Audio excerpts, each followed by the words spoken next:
Kia orana et bienvenue sur Jurismana. Aujourd'hui nous allons examiner un petit sujet de droit constitutionnel avec le domaine de la loi.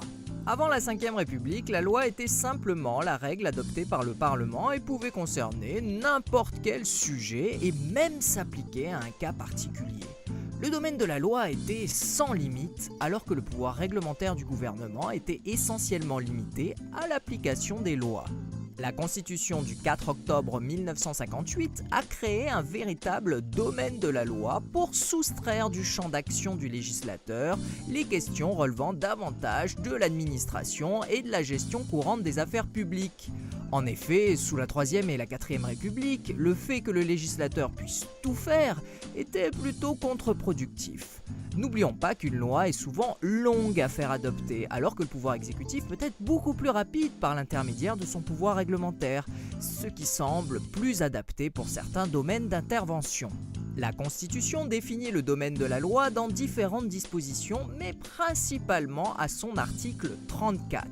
Le champ d'intervention du législateur reste confortable et il est possible de citer, entre autres, les droits civiques et les garanties fondamentales accordées aux citoyens pour l'exercice des libertés publiques, l'état et la capacité des personnes, l'assiette, le taux et les modalités de recouvrement des impositions de toute nature, ou encore la préservation de l'environnement.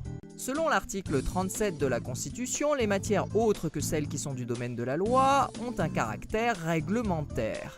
Ainsi, la Ve République a préservé le pouvoir réglementaire d'application de l'exécutif, mais il bénéficie aussi à présent d'un pouvoir réglementaire autonome. Si du coup le règlement autonome ressemble beaucoup à la loi, n'oublions pas qu'il ne porte pas sur les mêmes matières et qu'il reste soumis au contrôle du juge administratif. Il existe différents mécanismes visant à éviter les empiètements entre les deux domaines, à l'instar de l'irrecevabilité de l'article 41 de la Constitution, qui permet au gouvernement, ainsi que depuis la loi constitutionnelle du 23 juillet 2008 au président des deux chambres parlementaires, de déclarer irrecevables, pendant le déroulement de la procédure législative, les propositions de loi et les amendements qui ne relèvent pas du domaine de la loi.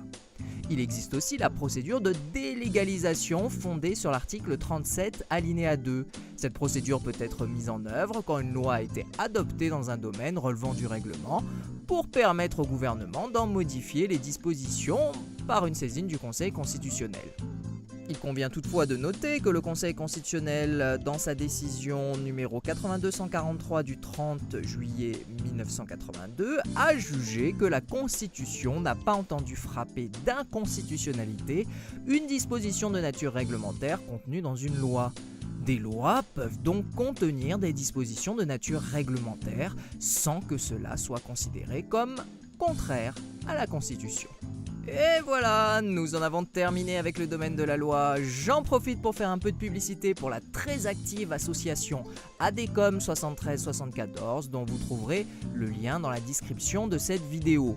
Composée de juristes et d'économistes ultramarins amoureux de leur territoire, l'ADECOM est un think tank juridique et économique qui a pour objet de réfléchir et d'agir en considération des défis posés par les collectivités d'outre-mer.